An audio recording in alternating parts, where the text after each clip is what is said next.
할렐루야, 반갑습니다. 오늘 우리가 삼형제반 벌써 8번째 시간입니다. 오늘은 삼형제 모세에 대해서 함께 은혜를 나누는 시간을 가져보겠습니다. 지금 우리들은 이 4, 5, 6, 7, 8 이렇게 해서 요한복음 21장 그리고 노아 그리고 오늘 모세 이렇게 해서 성경의 이야기를 중심으로 그 이야기들에 대한 성경 속에 있는 그 인물들 혹은 그 본문 속에 있는 그 이야기에 대한 저자 이재철 목사님의 성경 해석을 바탕으로 삼형제가 누구인지를 우리들은 지금 함께 공부하고 있습니다.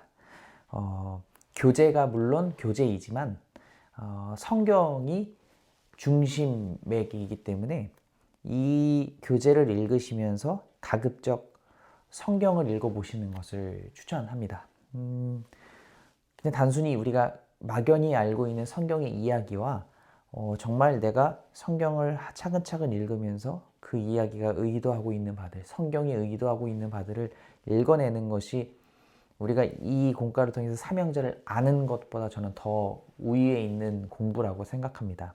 우리들은 어쨌든 평생토록 성경을 읽어야 되는 사람들이니까요. 성경을 읽어가는 눈을 이 교재를 통해 배우는 것을 더 중요하게 생각하셨으면 좋겠습니다. 우리들은 오늘 이제 모세의 이야기를 읽게 됩니다. 모세 하면 우리가 아주 잘 알고 있는 인물이죠. 갈대상자, 이집트 왕자, 40, 80, 120, 이 정도 숫자도 알고요. 그리고 10가지 재앙, 홍해, 만나와 메추라기, 이런 굵직굵직한 이야기들을 알고 있습니다. 근데 우리가 성경을 읽을 때에 어떤 눈으로 바라보느냐에 따라서 보이는 것이 있고 안 보이는 것이 있습니다. 오늘은 그냥 전체적인 이스라엘을 향한 하나님의 구원, 구속사의 개념도 있지만 모세 이 개인을 향하여서 하나님이 어떻게 역사하고 계시는지를 읽는 방향성이 있기 때문에 이 방향성을 가지고 교재를 읽고 다시 성경을 읽으면 사실 되게 이런 부분이 있고 이렇게 읽을 수 있구나라는 것을 여러분들이 아마 느끼실 수 있을 거라고 생각합니다. 자, 그러면 이제 우리가 함께 이 모세라는 인물에 대해서 함께 읽어보겠습니다. 첫 번째, 하나님의 은혜를 입은 모세다라고 되어 있습니다. 앞에 있었던 노아에게서 똑같은 부분이 있죠.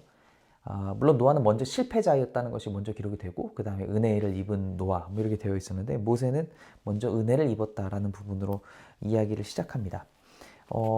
이 이야기는 갈대상자 이야기, 그러니까 바로에 의해서 죽음의 그 상황에 놓인 이 히브리인 중에 한 사람이었던 이 모세가 나음을 입어서 그것이 다른 백성들을 구원하는 일에 이르렀다라는 이 기본적인 성경의 이 내러티브의 개념을 우리가 이해하게 되는데요. 먼저 그 재미있는 부분이 있죠. 교재에서는 이게 어떤 번역인지 사실 모르겠는데 모세의 부모인 아므람과 요게벳이 모세를 낳았는데 너무 잘생겨서 석 달 동안 그를 숨겼다라고 이제 교재의 성경 번역은 되어 있죠. 우리 성경 번역은 어떻게 되어 있습니까? 준수함을 보고라고 되어 있습니다. 그러니까 어쨌든 생김새가 좋았구나 라고 생각하기 쉽습니다만 사실 이 출애굽기 2장 2절을 히브리어로 읽어보면 여기서 잘생겼다, 준수하다라고 번역된 이 단어가 토브라는 단어입니다. 여러분 토브라는 단어 혹시 지나가면서 한 번쯤 들어보셨는지 모르겠는데요. 좋다라는 뜻입니다. 그럼 이 단어가 어디서 나왔을까요? 여러분 좋다라는 단어 앞에 이 출애굽기 이전에 아주 많이 나왔던 부분이 있습니다. 그게 어디냐면 창세기 1장입니다. 하나님께서 천지를 창조하실 때에 뭔가를 만드시고 나서 뭐라고 말씀하시죠? 여호와 보시기에 좋았더라. 보시기에 좋았더라 라고 이야기합니다. 거기서 보시기에 좋았더라 할 때 그 좋다가 바로 토브입니다. 그러니까 여기서는 잘생겨서 엄마가 얘를 더 살려야겠다라는 생각을 가졌다기보다는 하나님께서 이 세상을 만드셔서 이 세상의 하나하나를 보시면서 야 정말 좋다. 그러니까 부모의 마음으로 이 창조물들, 피조물들을 향하여서 야 좋다라고 하신 그 감탄사처럼 엄마가 아이를 낳았을 때에 누구보다 내 아이니까 야 정말 좋다, 이쁘다라는 어떤 그런 그 부모의 마음이 담긴 표현이라고 읽으셔야 됩니다. 그러니까 외모에 차등을 둬서 아이를 살렸다의 개념이 아니라 그냥 부모의 마음으로 그 아이를 조금 더 곁에 두고 싶었다라는 맥락으로 이해해야겠습니다. 예, 그래서 석 달을 뒀지만 하지만 그것이 한계치에 이르렀죠. 저희 아이는 여자아이여서 확실히 여자아이 같다는 느낌을 많이 받습니다. 울음도 생각보다 너무 크지 않고. 그래서 가끔 이제 우리 이 목사님 댁의 쌍둥이 윤서를 보게 되면 와, 남자아이는 다르다. 골격도 다르고 등치도 다르고 소리 내는 것도 다르다라는 그 느낌 받는데 모세가 역시 그랬던 것 같습니다. 석 달 때부터 이 소리가 감당하기가 어려웠던. 그래서 부모가 이 아므람과 요게벳이 이 아이가 사랑스러워서 어떻게든 붙들고 싶었지만 이 아이의 존재가 부모의 죽음의 위협이 되는 셈이 되는 거죠. 그럼 결국 어떻게 됩니까? 인간은 극에 달하는 그 위기감 앞에서, 두려움 앞에서 포기하게 되죠. 그러니까 사실은 엄밀히 얘기하면 석 달을 붙들었다 하지만 결과적으로는 아이를 포기한 겁니다. 다만 포기할 때에 어떻게든 하나님께서 인도해 주시길 간절히 바라는 마음으로 테바, 그러니까 갈대 상자에 담았다는 것이 이제 이 성경의 이야기이죠. 자, 그랬을 때에 사람은 극에 달해서 결국은 포기를 선택하게 되지만 하나님이 그것을 은혜로 감싸 주셨다라는 것이 이제 이 모세 이야기를 통해 우리가 읽을 수 있죠. 내버렸지만 그러나 그곳에서 전적으로 주님을 의지하는 마음으로 완전히 그냥 포기가 아니라 하나님의 뜻에 맡깁니다라는 액션을 취할 때 하나님께서 그 일을 은혜로 바꿔주신다라는 것이 사실 모세 이야기 통해 우리가 읽을 수 있다는 겁니다. 그러면서 이제 그 모세가 이 애굽 바로의 공주에게 건진받는 이 이야기를 저자가 상상을 통해서 이제 여기 지금 기록을 하죠.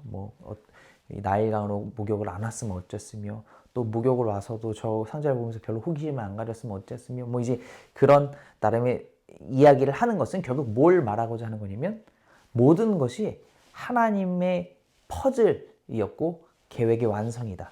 뭐 하나 허투루 되는 것이 없이 다 하나님께서 이 모세라는 인물을 하나님의 은혜로 하나님의 지도자로 세우시기 위한 아주 그 세밀한 계획 속에 있었던 것이다를 말하고 싶었던 거죠.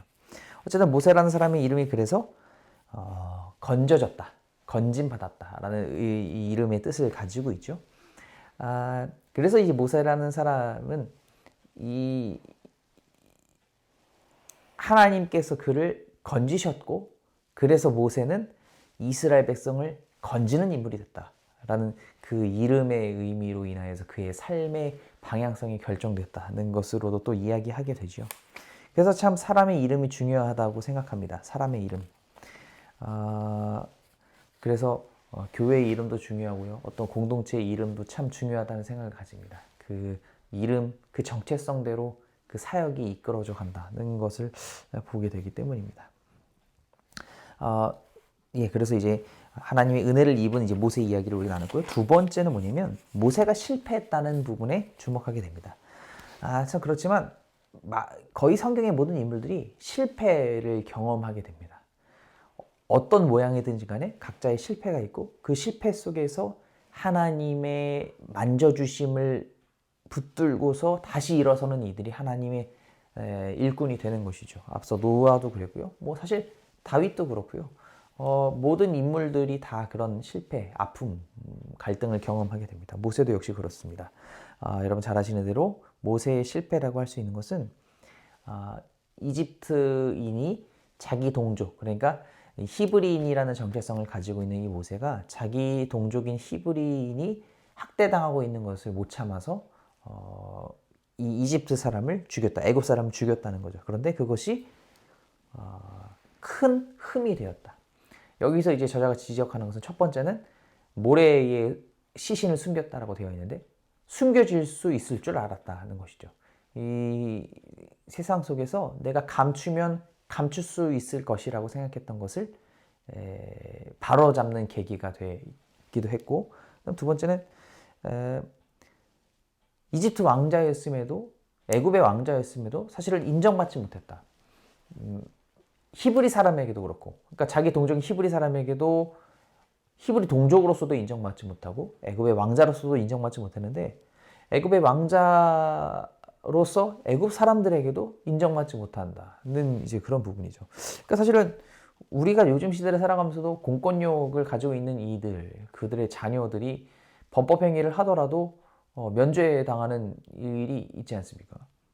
그렇다고 한다면 한 나라의 왕, 더군다나 가장 큰 세력을 가지고 있는 이 애굽의 왕자가 아무리 그 배다른 또 입양된 양자였다 할지라도 이렇게까지 그 속수무책으로 도망자 신세가 되어야 할까라는 생각이 들 정도입니다. 물론 여러 가지 그 당시의 상황이 어우러져 있겠죠. 결국은 눈엣 가시여서 이 왕권 다툼에서 멀어지게 하려고 했든지 아무튼 뭐 여러 가지 이유가 있겠지만 어쨌든 이것은 모세가 결국 나락으로 떨어진 도망자 신세가 되고 한순간에 모든 것을 잃어버리는 결과를 초래하게 됐다는 것입니다. 하지만 그것으로 인하여서 겸손하여지고 그것으로 인하여서 하나님의 부르심을 받는 데 있어서 그 가장 밑거름이 완성됐다. 내가 눈으로 보이는 손에 지니고 있는 그것은 아무것도 아니라는 것을 한번 크게 경험하는 바가 되었던 것입니다. 세 번째는 하나님의 섭리 속에 있다. 이제 이렇게 되어 있습니다. 여기서 하나님의 섭리도 역시 그 앞에 있는 이야기랑 같은 개념입니다. 하나님의 은혜 안에 거한다는 것이랑 같은 거죠. 그러니까 모든 일들이 그러니까 착착착착 뭔가 하나님께서 이 어떤 그 방향으로 몰고 가신다는 것을 우리들이 살면서 느끼게 되는데 모세는 우리가 이야기를 통해 읽지만 아주 모든 것이 착착착 계획이었다는 거죠. 하지만 사실 모세의 인생의 입장에서는 정말 짧지 않은 40년이란 긴 시간 동안인데 우리들은 이제 멀리서 그 40년을 간추려서 읽게 되니까 착착착착 하나님의 계획이라는 게 눈에 확 드러나지만 모세는 사실 그렇지 않았겠죠. 하지만 미디안에 가서 이 르우엘, 뭐 이드로라고도 할 수 있고요. 이 제사장의 딸들을 만나서 우물에서 뭐 이렇게 하고 도와주고 그래서 그들의 집에 초청받아서 식사를 하고 그러다가 그 가정에서 같이 살게 되고 이런 일련의 과정들이 하나님께서 다 세세하게 계획해 놓으셨다. 거기서 뭐 하나라도 흐트러진다면 이런 게 되었을까? 뭐 이제 이렇게 이야기를 하는 거죠. 그러니까 이 모든 과정은 다 하나님이 만드셨고 이런 것을 우리들은 섭리라 말한다 라고 말할 수 있겠습니다. 이거는 뭐 우리가 성경을 읽는 것도 읽는 거니와 우리가 신앙생활 하면서 그 순간순간에는 잘 느껴지지 않지만 좀 먼 발치에서 나의 긴 시간을 함축해서 보다 보면 야 이게 하나님의 섭리다 라는 것을 우리들은 항상 고백하게 되는데요. 모세를 통해서도 역시 그것을 다시 한번 생각하게 됩니다. 이제 네 번째 하나님을 두려워한 모세다라고 되어 있습니다. 80세에 이제 부르심을 받는 순간, 그러니까 그 가시떨기 나무에 불이 붙어 있는 것을 보고 거기서 하나님의 음성을 듣고 두려워서 엎드리는 장면에 대한 이야기입니다. 사실 엎드렸다라는 말보다는 이제 그 얼굴을 가렸다라는 표현으로 되어 있죠. 근데 이제 아마 엎드렸을 겁니다. 근데 이제 지금 저자가 이야기하는 것은 뭐냐면 그 순간에 하나님의 임재를 보고 두려워했다. 자, 그리고 이사야의 예를 들어서 이사야 6장이라는 것이 이제 이사야의 소명보도라고 말하는 부분이죠. 이사야가 처음 하나님의 부르심을 받는 장면인데 이사야가 현실 속에서가 아니라 사실은 이사야 6장의 전제는 환상 중에입니다. 어느 날 갑자기 하나님께서 그 환상 가운데에 하나님의 보좌를 보여주시고 천사들이 막 다니는 것을 보여주시고 그런 가운데서 이사야가 두려워하죠. 여기서 두려워하는 건 뭐냐면 하나님을 보면 그러니까 절대자의 존재를 보면 죽는다는 그 믿음을 가지고 있었던 시대가 이 구약 시대입니다. 신을 보면 죽는다라고 생각을 했던 거죠. 그러니까 모세도 뭘 하냐면 얼굴을 가리는 거거든요. 그러니까 얼굴 하는 건 뭐냐면 그 절대자의 존재를 내 눈으로 직접 보면 안 된다고 생각했던 그 바가 있었기 때문이고요. 또 다른 데에서도 이제 삼손의 부모 일화에서도 삼손의 부모들이 그 하나님의 사람의 존재를 딱 마주하게 됐을 때 어떤 그 신비한 존재를 마주하게 됐을 때 야 꼼짝없이 죽었다라고 벌벌 떠는 장면이 나오죠. 그러니까 그런 것처럼 사실은 여기서의 두려움은 정말 죽음에 대한 두려움이라고 볼 수 있습니다.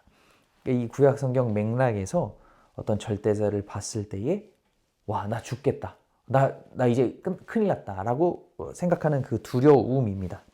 근데 이제 저자가 이거를 어떻게 결론 짓고 있냐면 하나님을 두려워하는 마음 없이 거룩하고 정결한 삶은 요원하다 하면서 이제 그 교재 269페이지 이제 마지막 부분 보면 한국 교회를 지적합니다.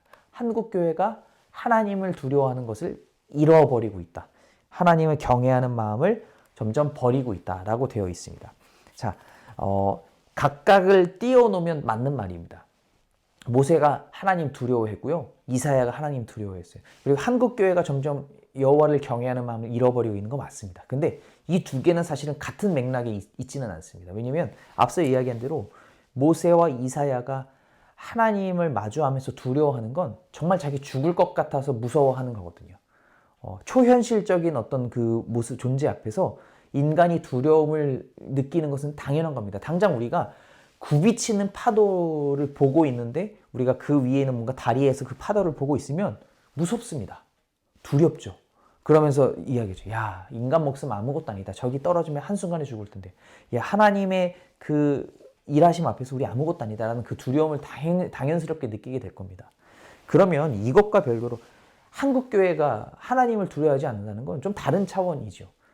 그러니까 우리가 그냥 교회 생활을 하고 신앙 생활을 하는데 그 경건 생활을 함으로 인해서 나는 잘 살고 있다라는 생각으로 다른 데서는 하나님께서 계시지 않는다는 생각으로 하나님이 나를 뭐 보시고 계신다. 우리가 흔히 코람데오라고 말하는 그 생각으로 삶을 살지 않고 세상에서는 세상에 있는 사람들처럼 살아가다가 교회 안에서 경건 생활을 그냥 충실하게 하면 된다. 천국 간다라고 생각한 그런 사람들을 향해서 우리가 하나님을 두려워하지 않는다라는 말을 하는 거잖아요.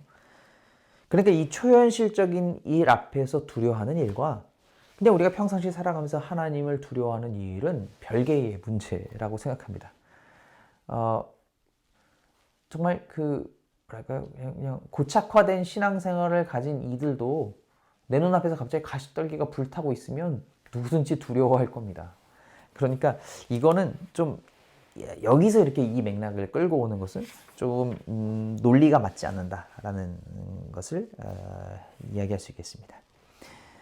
어쨌든 우리들은 하나님을 두려워해야 한다. 그거는 맞는 말이겠죠.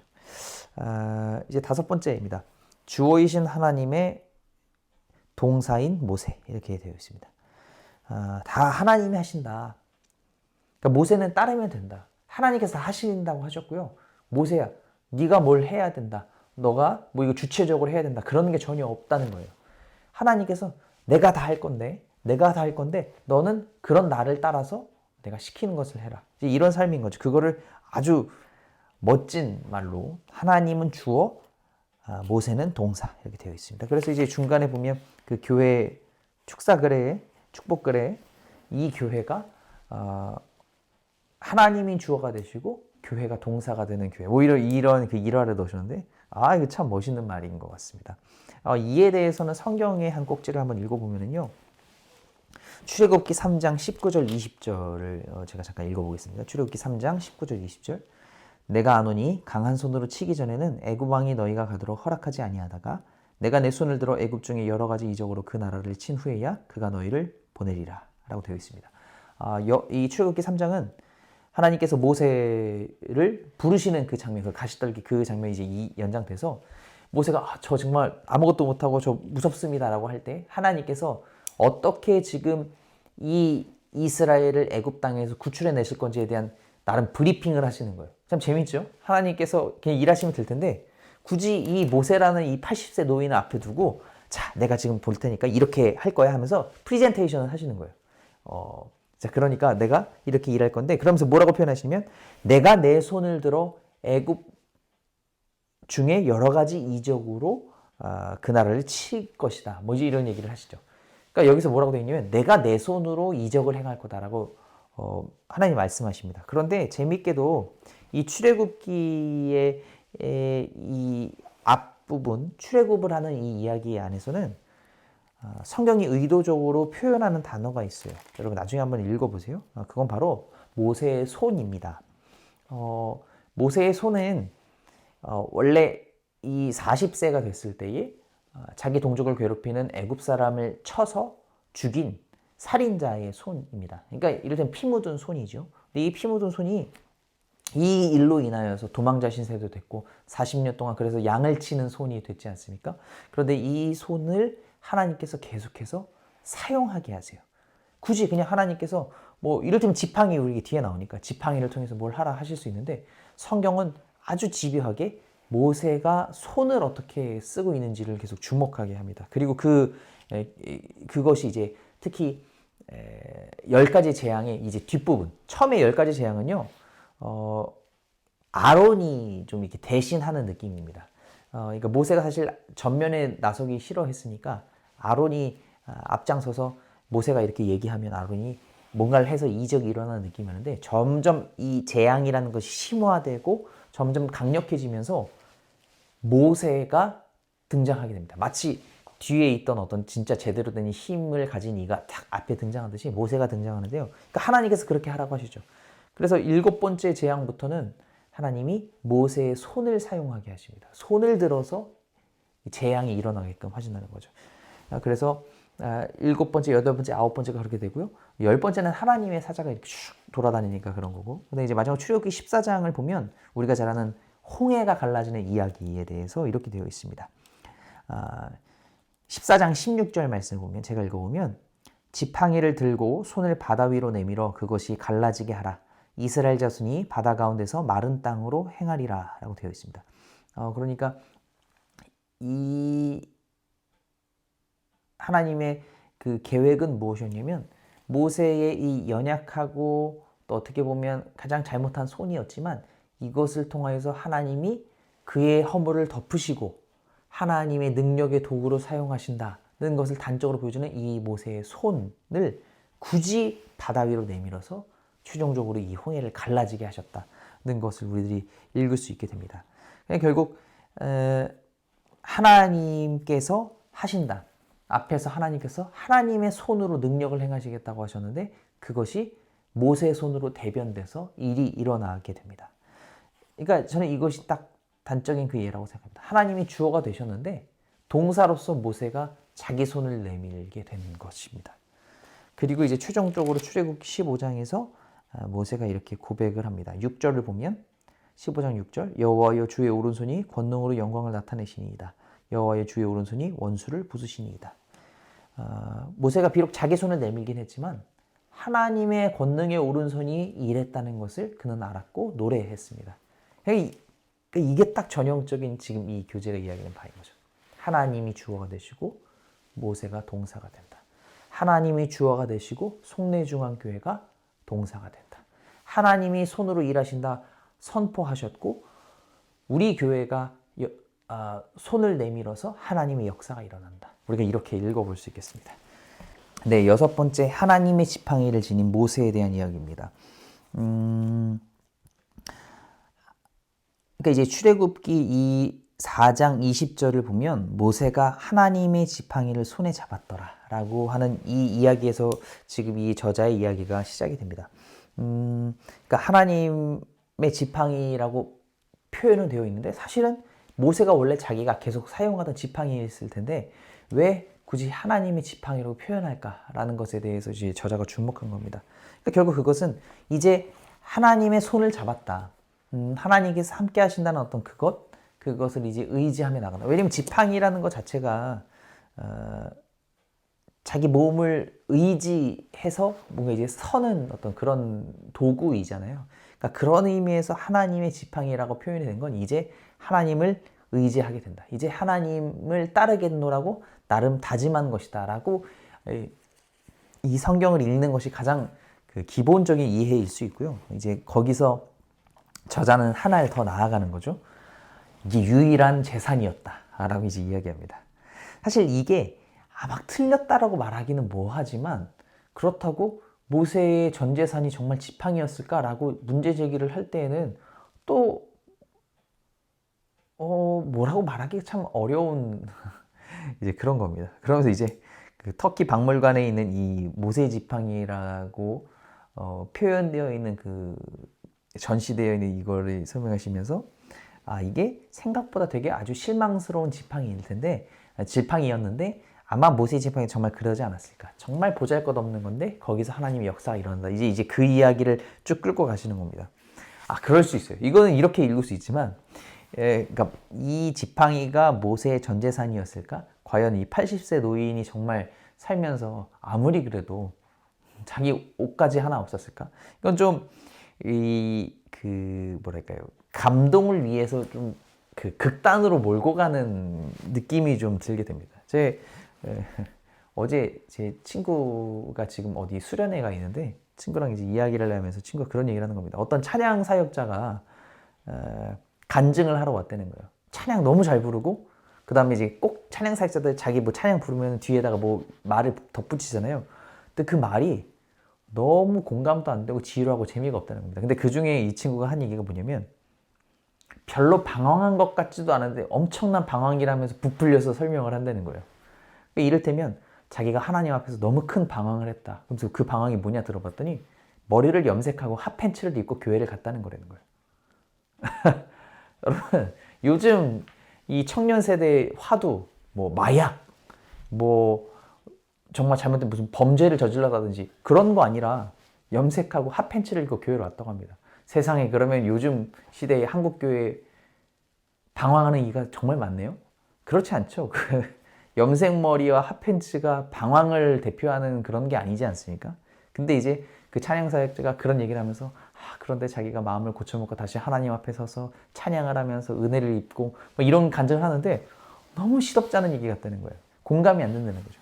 제가 물론 뭐 지금 이 얘기가 꼭 그렇다는 건 아닌데 굳이 모세가 이 지팡이가 자기 전 재산이 아니더라도 그냥 하나님의 손을 잡고 이제 내 의지가 아닌 하나님을 의지하며 하나님 일 하겠습니다 라고 고백한 것으로 충분히 읽을 수 있을 것 같은데 이 전 재산이라고 하니까 이게 되게 좀 불편하게 느껴진달까요? 예, 그런 느낌이 좀 있습니다.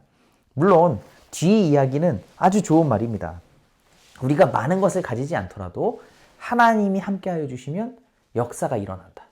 비록 우리들의 손에는 오병이어 5개의 떡, 그 다음에 물고기 2마리만 있어도 하나님과 함께하면 우리 주님의 손을 거치면 역사가 일어난다. 이건 또 맞는 말이죠.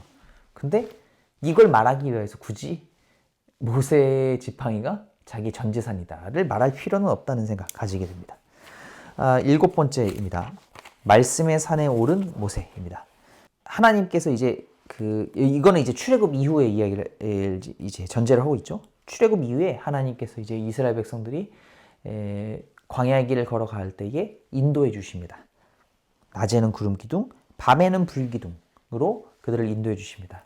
이 광야라는 그 공간 자체가 낮에는 엄청 덥고 밤에는 꽤 추운, 그렇게 일교차가 엄청나게 심한 지역이기 때문에 하나님의 인도하심, 하나님의 보호가 있어야 이스라엘 백성들이 살아갈 수 있는데 그곳에서의 삶을 40년이나 살아내게 되죠. 그건 하나님께서 계속해서 함께해 주셨다는 겁니다.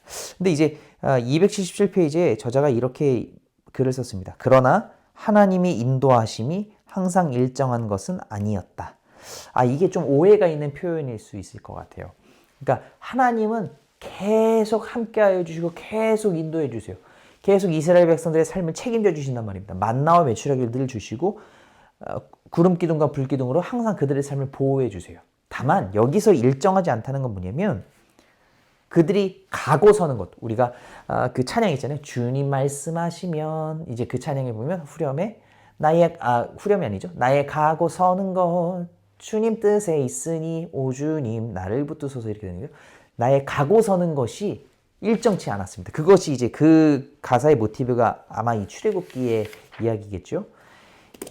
이스라엘 백성들이 행진하고 멈춰서는 것은 오직 하나님의 신호에만 있었습니다. 성막을 만들어 놨잖아요. 그럼 거기에 하나님의 구름이 이렇게 임재해 있어요. 근데 그 구름이 뜨면 그 성막 위에 이렇게 싹 뜨면 그럼 그때 이스라엘 백성이 이제 출발해야 된다. 가자. 이렇게 되는 거거든요. 근데 그게 우리가 예상할 수 있을 법하게 대충 한 월요일쯤에 하나님이 이 구름을 띄우셔서 우리가 출발하게 된다라고 생각을 하면 사람들이 준비를 하고 그럴 텐데 어쩔 때는 구름이 움직일 생각을 안 하다가 갑자기 어느 날은 구름이 탁 떠가지고 이동해야 되고 이런 상황이 일정하지 않았다는 거죠. 그러니까 그래서 저는 이 저자가 인도가 일정한 것은 아니었다라는 표현이 좀 오해가 있을 수 있겠다는 생각이 들었어요. 여러분도 아마 잘 이해를 하셨겠지만 어쨌든 이 광야에서의 삶 자체가 역시 테바의 삶이었다. 테바 뭐였죠? 방주였고 모세의 갈대상자였고 그리고 결국 그 얘기 뭐냐면 동력이 없다. 그러니까 누군가가 의도적으로 그 안에 있는 사람들이 일로 가자 절로 가자 이때 가자를 결정하는 것이 아니라 오직 밖의 상황으로 모든 것이 결정되어야 된다는 건데 역시 광야의 생활 그랬다는 거죠. 성막을 중심으로 이스라엘 백성들은 결국 계속 테바에 있었다. 하나님께서 말씀하시는 그때에 움직여야 했고 하나님이 가라고 하시는 곳에 가야 했고 일정하지 않았지만 그럼에도 불구하고 하나님의 결정에 따라 살아가던 그 광야 생활 그리고 그것을 모세가 인도자로서 항상 이스라엘 백성을 그렇게 이끌어갔다는 이야기를 이제 앞에서 하고 그다음 뒷부분에는 그것을 또한 보여주는 모세의 개인적인 삶으로 보여주는 이 일례가 시내산에 가서 하나님의 말씀을 받은 일을 이제 이야기합니다. 수종자 여호수아 이제 부하라고 되어 있는데 수종자랑 같은 단어를 사용하고 있습니다. 그래서 이 여호수아를 대동해서 같이 시내산에 갔는데 여호수아가 비록 같이 갔지만 그곳에 하나님을 만나는 그 자리에는 모세만 들어가게 됐고 근데 거기서도 얼마를 기다립니까? 6일을 기다리고 7일째가 돼서야 하나님께서 말씀해 주세요. 그리고 7일째 부르신 다음에 여기서 사실 재차 침묵하셨고 모세 역시 또다시 기다렸다라고 되어 있는데 성경을 보면 모세가 기다렸다라고 읽을 수도 있겠지만 저는 개인적으로 그렇게 읽혀지지 않습니다. 이제 그 7일째에 하나님 부르셨고 그렇게 구름 속에 들어가서 그곳에서 40일을 있었으니까 그 40일 동안 하나님과 뭐 대화를 했을 수도 있고 하나님과 농담 따먹기를 했을 수도 있고 그랬지 않았을까 싶어요. 그거를 기다림의 시간이다라고 말하는 것 뭐 막 틀렸다고 하기도 뭐하지만 또 그렇다 맞다고 하기도 뭐한 어떤 그런 시간입니다. 어쨌든 그 시간 속에서 모세는 하나님의 말씀을 이제 받아들고 결국 내려오는 삶이 되는 건데요. 일단 첫 번째 주목해야 되는 것은 7일. 우리가 앞서 노아의 방주에서도 보았던 자, 방주로 들어가라 하고 나서도 바로 일이 일어나지 않고 7일을 기다려야 했죠. 그 7일을 참 계속 생각나게 합니다. 그리고 이 7일을 기다린다는 모티브는 사실 구약 성경에 더 있는데요. 사무엘상에 보면 사울이 왕이 되고 나서 사무엘이 사울에게 이야기합니다. 너가 어떤 일을 하려고 할 때 길갈이라는 지역에서 나를 만나서 7일 동안 기다렸다가 나를 만나서 하나님께 제사를 드리고 그 일을 행해라. 이제 이런 약속을 하게 되죠. 근데 결국 사울이 블레셋이랑 싸우려고 하는데 길갈에 가서 사무엘을 7일 동안 기다리는데 사무엘이 나타나지 않으니까 근데 군사들은 떠나가고 그러니까 마음이 조급한 상황에 자기가 직접 그 제사를 드리는 범죄를 하게 되죠. 그 일로 인해서 사무엘이 야 너는 안 되겠다 하고 이제 틀어지게 되고 어쨌든 7일을 기다린다는 것 자체는 하나님의 뜻을 기다린다는 것 그리고 인간으로서 가장 자기의 어떤 그 생각을 내려놓고 정말 하나님의 일하심을 기다리겠다는 다짐의 기간이기도 한 것 같습니다. 결국 이것은 모세의 어떤 그 하나님의 사람으로서의 어떤 그 삶을 보여주는 수치이기도 했고요. 그 7일을 기다리고 그리고 40일의 그 시간을 통하여서 하나님의 말씀을 받아든 그 모세의 이 일화를 통해서 결국 우리가 그 7일을 기다리고 40일을 통하여서 우리가 붙들게 되는 건 하나님의 말씀이다는 어떤 그런 결론으로 이어지게 됩니다. 그러니까 우리가 하나님의 뜻대로 살겠습니다 하지만 7일도 없고 심지어 그러니까 더 나아가서 40일도 없고 그렇게 하나님의 말씀에 계속 붙들려 살아가려 하나님의 말씀 계속 기다리면서 살아가는 삶은 거의 하지 못한다는 부분을 이제 저자가 지적하고 싶었던 것 같습니다. 그래서 이 281페이지 그 두 번째 단락 보면 하나님의 동사로 살겠다면서도 하나님의 말씀 속에 있지는 않는다면 그 사람은 결국 스스로 동사인 동시에 주어로 살아가는 사람이다라고 아주 그 직언을 날리게 됩니다. 여러분 어떠십니까? 동사는 어쨌든 우리입니다. 그렇죠? 동사는 어쨌든 내가 될 것입니다. 근데 주어가 누구냐? 라는 이 물음에서 예, 하나님이십니다. 라고 대답하기가 참 어렵죠. 근데 우리가 이 어려움을 마음속에 품는 것은 조금이라도 내 삶의 퍼센테이지가 100%라면 점점 더 하나님의 주어로 계신 그 지분을 늘려가는 노력을 해보자는 거지. 너 죄인이야. 회개해. 막 이런 단순한 논리로 여러분들 이끌려는 것은 절대 아니라는 것을 기억해 주시기 바랍니다. 이제 마지막 8번째, 가나안의 영광을 입었다라고 되어 있습니다. 저자의 이야기는 여러분 잘 아시는 대로 모세가 가나안 땅에 결국 들어가지 못했습니다. 80세에 부름받아서 120세까지 이스라엘 백성을 열심히 이끌고 또 그곳에서 이스라엘 백성이 불평하고 또 결국은 가나안 땅에 들어가지 못한 1세대가 나오게 되고 그래서 2세대를 마지막에 끌고 이제 모압 평지까지 가서 가나안 땅 들어가기 직전 느보산, 모압 평지 느보산에서 모세는 자기가 가나안 땅에 들어가지 못하고 이제 죽음을 맞이하게 되지 않습니까? 이제 그 이야기를 하게 되면서 왜 하나님께서 그를 못 들어가게 하셨을까? 일단 원인을 먼저 찾아봅니다. 원인은 무엇이냐면 그 민수기 20장에 나오는 일화이지요. 신광야에서 이스라엘 백성들이 물이 없다고 불평하는데 이게 너무 계속 반복되니까 아마 모세도 지쳤던 것 같아요. 과거에도 그랬고 없으면 하나님이 주실 것이라는 걸 뻔히 경험했으면서 또 불평하고 원망하고 하니까 모세가 좀 스트레스가 많이 올라갔던 것 같아요. 그래서 하나님께서 반석에게 명령해서 물을 내라라고 하셨는데 모세가 그 반석을 쳐버리게 되죠. 그러니까 이 쳤다는 것이 또 뭐라고 할 수는 없는 게 과거 르비딤 사건, 출애굽기 17장 6절의 그 사건에서는 분명 그때 반석을 쳤단 말입니다. 그러니까 모세가 그냥 어떻게 보면 과거에 있었던 일 해결 방법이었으니까 자기도 모르게 이 반석을 쳤는지는 모르겠지만 그 순간 하나님의 말씀에 온전히 귀 기울이지 않았다는 또 증거가 되기도 하죠. 그래서 결국 하나님께서 책망하십니다. 너 내 말대로 하진 않았다.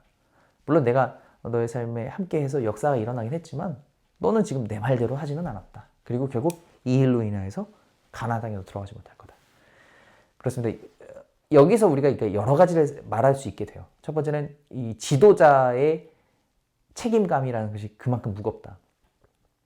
하나님의 뜻을 따라 살아가는 이 지도자의 삶은 정말 그 한 말씀, 한 구절, 한 토시조차 하나님의 뜻에 순종하려는 그 책임감, 또 그 하나님의 대언자에 대한 그 책임감을 정말 가져야 된다는 생각을 가지게 되고요. 그다음 두 번째는 하나님의 말씀, 하나님의 명령은 같은 상황에서 항상 같은 명령을 내리시지 않는다는 것을 기억해야 된다. 그러니까 그때그때마다 하나님의 세밀한 뜻에 집중해야 된다는 생각도 가질 수 있게 됩니다. 이제 나중에 보면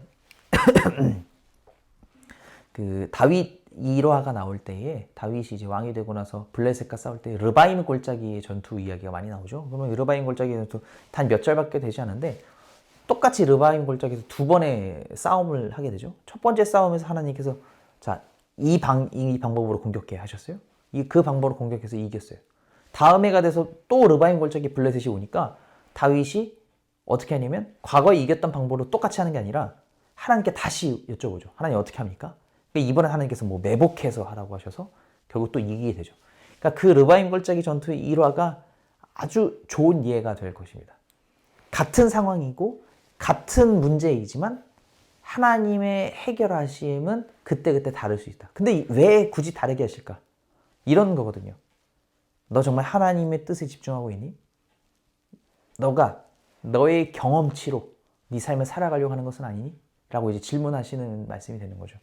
그렇기 때문에 이 다윗의 이 이야기와 똑같이 모세 역시 자기의 경험치로 하나님의 일을 감당했던 일화가 됐고 이것은 가나안 땅으로 들어가지 못하는 역할을 했다라고 이제 성경이 이야기하고 있죠. 다만 결과적으로 정말 가나안 땅에 들어가지 못하는 것이 우리 인간된 마음으로 너무 안타깝고 하나님 좀 너무하시다 하는 생각을 가지게 된다는 겁니다. 야, 이 정도면 한 끗만 잘못해도 우리는 그냥 나가리네? 뭐 이렇게까지 생각을 할 수 있는 거죠. 근데 여기에 대해서 이제 저자가 가진 해결은 무엇이냐면 예수님이 변화산에서 그 모세와 엘리야의 영을 만나서 대화하시는 장면이죠. 그 장면을 통하여서 모세가 비록 느보산에서 죽었지만 하늘로 승천한 엘리야와 같이 예수님과 같이 대화하는 것을 보면 결국 그는 하나님 품에 안겼다라는 결론입니다. 그러니까 가나안 땅에는 못 들어갔지만 하나님 품에 안겼는데 가나안 땅에 들어가지 못하는 게 뭐 대수냐. 이것이 하나님의 은혜다는 것이 우리 저자의 설명입니다. 저는 사실 이 부분에 대한 저만의 해석을 가지고 있습니다. 그것은 무엇이냐면 가나안 땅에 들어가지 못했다는 것이 모세의 이 교만을 아예 그냥 없애는 그런 방법이었겠다라는 생각을 가지게 됐어요. 이게 제가 우리 제자 성경만에서는 지난 노아 이야기를 하면서 제가 나눴던 것인데요. 제가 그냥 상상을 해봤어요. 그러니까 모세가 40년을 정말 열심을 다해서 이스라엘 백성들을 이끌고 마지막 이제 신명기의 말씀처럼 그 모압 평지에서 이스라엘 백성들 열심히 교훈했어요. 하나님 말씀대로 살아. 저 땅에 들어가면 하나님 뜻대로 살아가야 돼. 자, 그러고 나서 같이 요단강을 쫙 건너가지고 가나안 땅에 딱 입성했습니다. 길갈로 딱 들어갔어요. 그때 모세가 함께 했습니다. 그러면 제가 어떨까 생각을 해봤거든요. 근데 이스라엘 백성들이 환호하고 모세를 향해서 박수 칠 것 같은 거예요. 당연히 그러지 않겠어요? 40년을 끝까지 포기하지 않고 불평할 때마다 아버지 어머니처럼 다독여주고 뭐 하나님의 뜻을 계속 가르쳐주고 하면서 이끌었던 이 모세 할아버지, 120세 할아버지가 같이 가나안 땅에 들어갔어요. 모세도 얼마나 감격해 막 눈물을 흘리겠죠. 그래서 이 이스라엘 백성들이 환호할 겁니다. 너무 수고 많았다고 박수 칠 거란 말이에요. 그 순간에 모세의 마음이 어떨까? 혹은 그 상황이 어떻게 될까?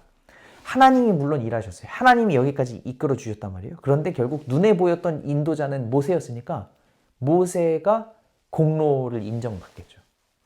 제가 그 생각이 딱 드니까 그렇게 되는 순간 하나님의 역사하심이 가리워지겠구나. 모세의 존재로 인하여서. 그런 생각이 들었어요. 그러니까 모세가 사실 가나안 땅에 못 들어간 것은 하나님이 결국 그 상황을 막으시려 했나 보다. 끝까지 하나님의 뜻을 위하여서 수고했던 하나님의 종 모세를 지켜주셨다는 생각이 드는 거예요. 그러니까 모세도 의도하지 않더라도 사람들이 그렇게 모세를 축켜 세우면 모세는 자기도 모르게 하나님의 공로를 자기의 공로로 덮어버리는 셈이 되니까 말이죠. 그래서 저는 때때로 교회 안에서 우리가 공로를 인정받았으면 참 좋겠잖아요. 우리가 사실 사람이고 우리가 똑같이 일하는 것이기도 하고 남들이 수고했다 고생했다 당신 때문에 우리가 이런 일을 했다 들으면 좋잖아요. 근데 듣는 순간 결국은 뭐냐면 우리들은 하나님의 일을 함께 하는 거였는데 내 공로가 조금 더 드러나게 되는 것 같아요. 물론 서로 공동체가 서로를 세워가면서 그런 말을 하고 격려하고 위로하고 하는 건 참 좋겠지만 엄밀히 얘기해서는 그런 말조차 하나님의 공로를 가릴 수 있으니까 칭찬 듣는 것을 또 수고 당신 때문입니다라는 어떤 그런 그 공치사를 듣는 것을 좀 부끄러워하고 내 몫이 아니다라는 어떤 좀 그런 태도를 우리가 가지면 좋겠다라는 생각을 가져봅니다. 이렇게 해서 우리들은 이 모세의 이야기를 함께 나눴습니다. 제가 교재에 있는 이야기도 있고 또 교재에 없는 이야기도 좀 첨가했는데요. 모든 이야기는 다 제가 지금 성경 이야기를 한 겁니다. 그러니까 성경의 이야기를 같이 읽어보시면서 물론 이제 시간이 굉장히 바투되어 있죠. 이 강의도 듣고 또 우리 또 나눔도 하고 그러다 보면 성경 읽을 시간이 없으실 테지만 좀 시간이 지나서라도 성경을 한번 읽어보시고 이런 이야기, 이런 맥락들을 함께 파악해 보시면 더 깊은 은혜가 여러분들께 나눠지리라 생각합니다. 이렇게 마치겠습니다. 제가 기도하겠습니다. 하나님 감사합니다. 모세의 삶을 통하여서 하나님의 역사를 바라보게 됩니다. 하나님은 은혜로 시작하셔서 은혜로 끝내시는 분이셨습니다. 하나님은 비록 연약한 우리 인간의 손을 들어서 하나님의 능력을 행해 보이셨습니다. 그렇게 우리도 모르게 하나님의 사명자가 되어 하나님의 나라를 일궈가는 일꾼이 되어갔습니다. 이제 우리들도 그러한 같은 삶에 놓여 있음을 생각하게 됩니다.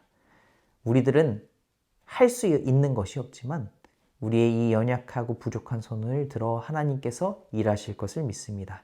그러니 그 믿음 가지고 그 담대함 가지고 하나님의 나라를 함께 이루어가는 우리 모두 사명자들 되게 하여 주시옵소서. 어렵고 힘든 것들 비록 있지만 하나님께서 하실 것이니 그것이 우리들에게 부담이 되는 것 아니고 기대와 소망이 됩니다. 이 기대와 소망을 가지고 우리 평생토록 걸어가게 하여 주시옵소서. 함께 공부하는 모든 주의 백성들의 삶 그리고 나누는 가운데 하나님께서 지혜 주셔서 기대와 소망으로 가득 찬 우리 제자 성경반들 될 수 있도록 붙잡아 주시옵소서. 이끄시는 주님 감사드리며 사랑이 많으신 예수 그리스도의 이름으로 기도합니다. 아멘.